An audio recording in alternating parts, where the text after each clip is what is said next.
Price the Lord. അല്പനേരം ചിന്തയ്ക്കായിട്ട് നമുക്കൊരു ദൈവവചനം വായിക്കാം. അതിൽ നിന്ന് ഷെയർ ചെയ്യുവാൻ ആഗ്രഹിക്കുന്നു. നമുക്ക് പ്രാർത്ഥനയോടായിരിക്കാം. ഈ വചനത്തിൽ കൂടി നമ്മളോട് ദൈവം ഇടപെടുവാൻ തക്കോണം ദൈവത്തോട് പ്രാർത്ഥിക്കാം. അതിനായി മർക്കോസിൻ്റെ 9-ാം അധ്യായം 14-ാം വാക്യം. മർക്കോസ് എഴുതിയ സുവിശേഷം 9-ാം അധ്യായം 14-ാം വാക്യം.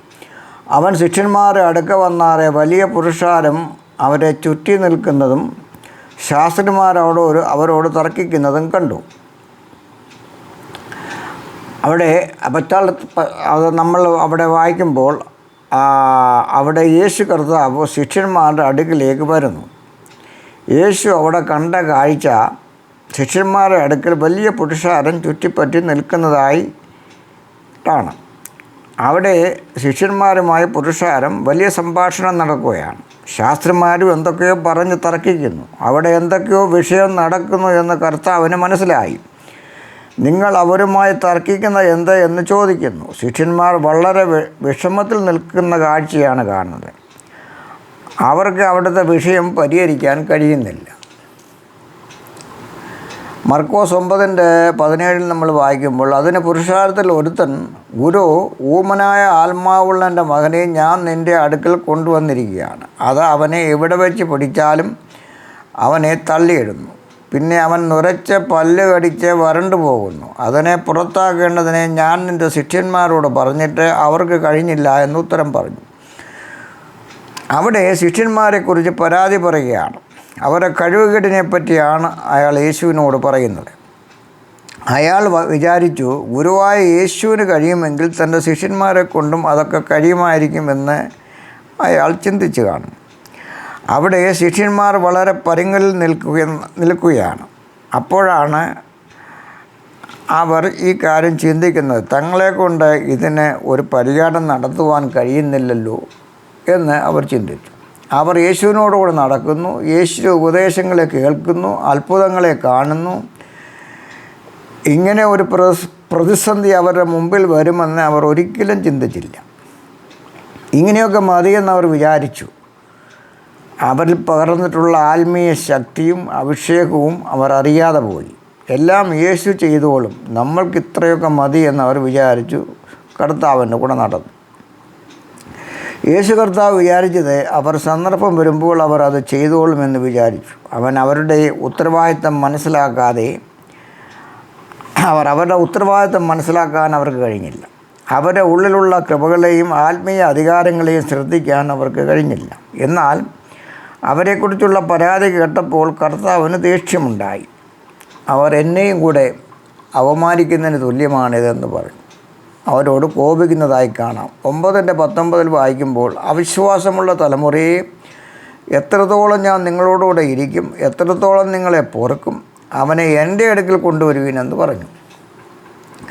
വിശ്വാസികളായ നമ്മളും ഇങ്ങനെയൊക്കെ ചിന്തിക്കുന്നു. എല്ലാം ദൈവദാസൻ അല്ലെങ്കിൽ സഭയുടെ നേതൃത്വം വഹിക്കുന്നവർ ചെയ്തുകൊള്ളും. അത് ചെയ്യുവാൻ നമ്മളെ സഭയിൽ ആരും പ്രോത്സാഹിപ്പിച്ചു എന്ന് വരില്ല. എന്നാൽ വചനം പഠിപ്പിക്കുന്നത് ദൈവത്തിൻ്റെ പരിശുദ്ധാത്മാവിനാൽ കൃപാവരങ്ങളെ എല്ലാവർക്കും പകർന്നു കൊടുത്തിരിക്കുന്നു. അതുകൊണ്ട് നമ്മൾ വളരെ ശക്തരാണെന്ന് മനസ്സിലാക്കണം. എന്നെ ശക്തനാക്കുന്നവൻ മുഖാന്തരം ഞാൻ സകലത്തിനും മതിയാകുന്നു എന്ന് വചനം പഠിപ്പിക്കുന്നു. അങ്ങനെ നമ്മൾക്ക് പല വീര്യപ്രവൃത്തികളും ചെയ്യുവാൻ ദൈവം നമ്മൾക്ക് അധികാരം തന്നിട്ടുണ്ട്. അതിനുള്ള ഉത്തരവാദിത്വവുമുണ്ട്. എന്നാൽ അവിടെ ശിഷ്യന്മാർ കർത്താവിൻ്റെ കൂടെ നടന്നിട്ടും അവൻ കർത്താവും ദൈവപുത്രനും ആണെന്ന് മനസ്സിലാക്കിയിട്ടും തങ്ങൾക്ക് അവൻ മുഖാന്തരം കിട്ടിയിട്ടുള്ള കൃപകളെയും കഴിവുകളെയും മനസ്സിലാക്കാൻ അവർ ശ്രമിച്ചില്ല. എന്നെ കേൾക്കുന്ന ദൈവജനമേ, നമ്മൾക്കും പറ്റുന്ന കുഴപ്പങ്ങളും ഇതൊക്കെ തന്നെ.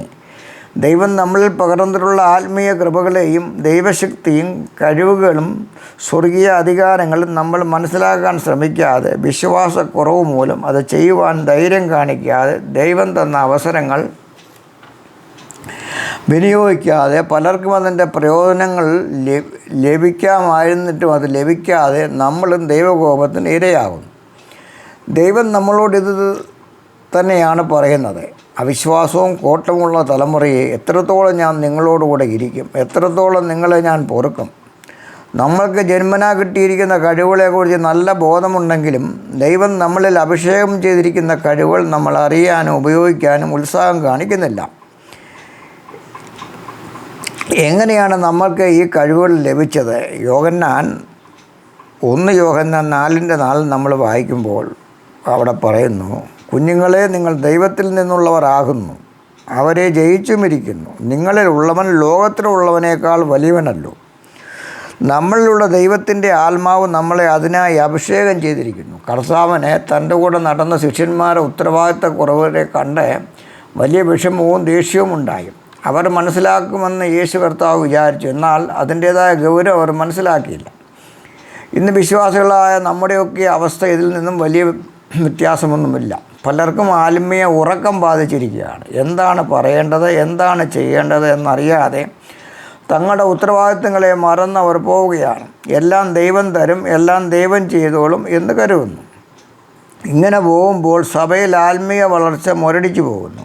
ഈ ലോകത്തിൽ യഥാർത്ഥമായി ദൈവത്തെ അറിയാൻ കഴിയാതെ, ദൈവിക ശക്തികളെ മനസ്സിലാക്കാൻ കഴിയാതെ, നേർവഴിക്ക് നയിക്കാൻ തങ്ങൾക്ക് ആരുമില്ലാതെ പോകുമ്പോൾ ജനം നശിക്കുന്നു, ജനം പാപത്തിലേക്ക് തിരിയുന്നു. നമ്മളെയൊക്കെ ദൈവം എന്തിനിവിടെ ഇങ്ങനെ ആക്കി വച്ചിരിക്കുന്നു എന്ന് നമ്മൾ മനസ്സിലാക്കുക. നമ്മളെ അവൻ്റെ രാജകീയ പുരോഹിത സ്ഥാനം തന്നാണ് നിർത്തിയിരിക്കുന്നത് എന്ന് നമ്മൾ നല്ലതുവണ്ണം മനസ്സിലാക്കണം. ഈ സ്ഥാനം എന്തിനു തന്നിരിക്കുന്നു എന്ന് നല്ലതുപോലെ മനസ്സിലാക്കുക. അനേകർ പാപത്തിൻ്റെ പടുകുടിയിൽപ്പെട്ട് നമ്മുടെ ദേശത്തിലും ചുറ്റുപാടിലും നശിച്ചു കൊണ്ടിരിക്കുമ്പോൾ പലരും ആത്മഹത്യയിലേക്ക് പോലും പോകുന്ന അവസ്ഥയാണ്. കുറ്റകൃത്യങ്ങൾ ചെയ്യാൻ അവർ തയ്യാറാവുന്നു. മദ്യങ്ങൾ, മയക്കുമരുന്നുകൾക്ക് അടിമയായി സ്വയം നശിക്കുകയും സമൂഹത്തെ നശിപ്പിച്ചും കൊണ്ടിരിക്കുകയാണ്. ഈ സമയങ്ങളിൽ ആത്മീയരെന്ന് പറയുന്ന നാം ഉണർന്നെഴുന്നേൽക്കേണ്ട കാലഘട്ടം അതിക്രമിച്ചിരിക്കുന്നു. കർത്താവ് ശിഷ്യന്മാരെ അവിടെ ശാസിച്ചിട്ട് പറഞ്ഞു, അവനെ എൻ്റെ അടുക്കൽ കൊണ്ടുവരുവിനെന്ന് പറഞ്ഞു. മർക്കോസ് 9:20-23 വരെ വായിക്കുമ്പോൾ അവനെ കർത്താവ് കാണുന്നു. അവൻ്റെ എല്ലാ അസ്വസ്ഥതയും കർത്താവ് കണ്ടു. അവൻ കാണിച്ചുകൊണ്ടിരിക്കുന്ന എല്ലാ പ്രാകൃത സ്വഭാവങ്ങളും യേശുവിനോട് അവൻ്റെ അപ്പൻ വിവരിക്കുന്നു. എത്ര കാലമായി തുടങ്ങിയിട്ട് എന്ന് ചോദിക്കുമ്പോൾ ചെറുപ്പം മുതലേ എന്ന് പറയുന്നു. നിന്നാൽ വല്ലതും കഴിയുമെങ്കിലും മനസ്സിലെ ഞങ്ങളെ സഹായിക്കണമേ എന്ന് പറഞ്ഞു. മർക്കോസിൻ്റെ 9:23 നമ്മൾ വായിക്കുമ്പോൾ നിന്നാൽ കഴിയുമെങ്കിലെന്നോ വിശ്വസിക്കുന്നവന് സകലവും കഴിയുമെന്ന് പറഞ്ഞു.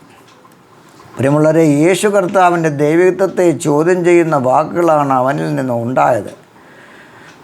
സകലരുടെയും ദൈവവും കർത്താവുമായവനോട് അവൻ ചോദിക്കുകയാണ്, നിന്നാൽ വല്ലതും കഴിയുമെങ്കിൽ ഞങ്ങളോട് മനസ്സലിഞ്ഞ് സഹായിക്കണമേ.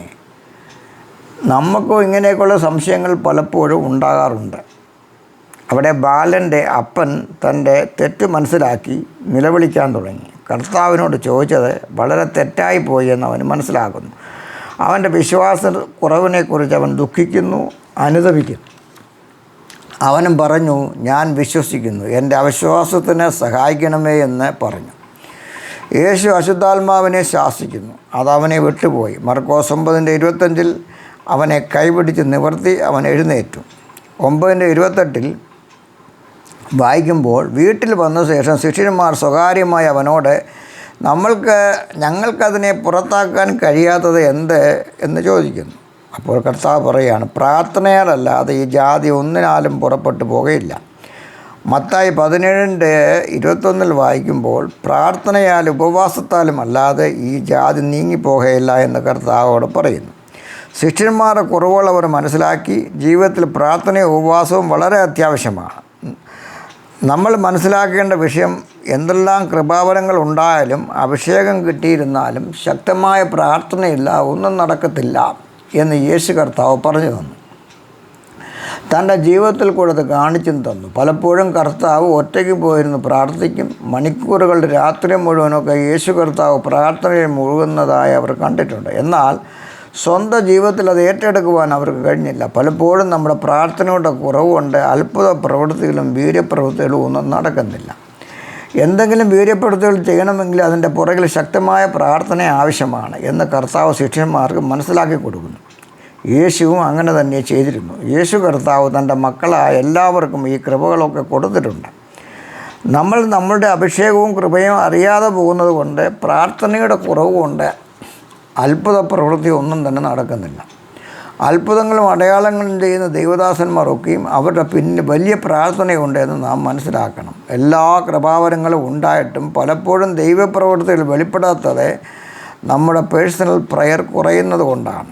മണിക്കൂറുകൾ, ദിവസങ്ങൾ മുട്ടുകാലിൽ നിന്ന് പ്രാർത്ഥിച്ച് അഭിഷേകം പ്രാപിച്ചാണ് ദൈവദാസന്മാർ വചനം പ്രസംഗിക്കുകയും വലിയ കൺവെൻഷനൊക്കെ പ്രസംഗിക്കുകയൊക്കെ ചെയ്യുന്നത്. അത്ഭുത പ്രവൃത്തികൾ അവർ ചെയ്യുകയും ചെയ്യുന്നു എന്ന് നമ്മൾ കണ്ടിട്ടുണ്ട്.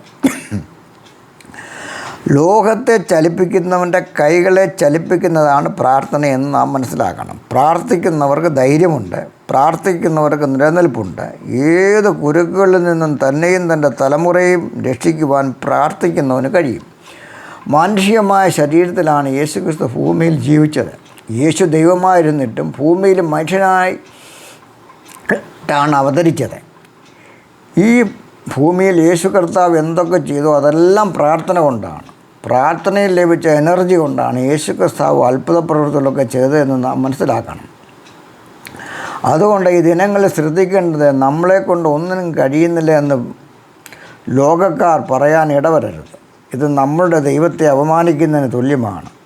ഞങ്ങളെക്കൊണ്ട് എന്തുകൊണ്ട് കഴിയുന്നില്ല എന്ന് ദൈവത്തോട് ചോദിക്കാതെ ഉപവാസവും പ്രാർത്ഥനയാലും ദൈവത്തോടുകൂടെ വസിക്കാൻ തയ്യാറാവുമ്പോൾ നമ്മളെക്കൊണ്ട് എല്ലാം കഴിയുമെന്നുള്ള വിശ്വാസം നമ്മളിൽ ഉണ്ടാകും.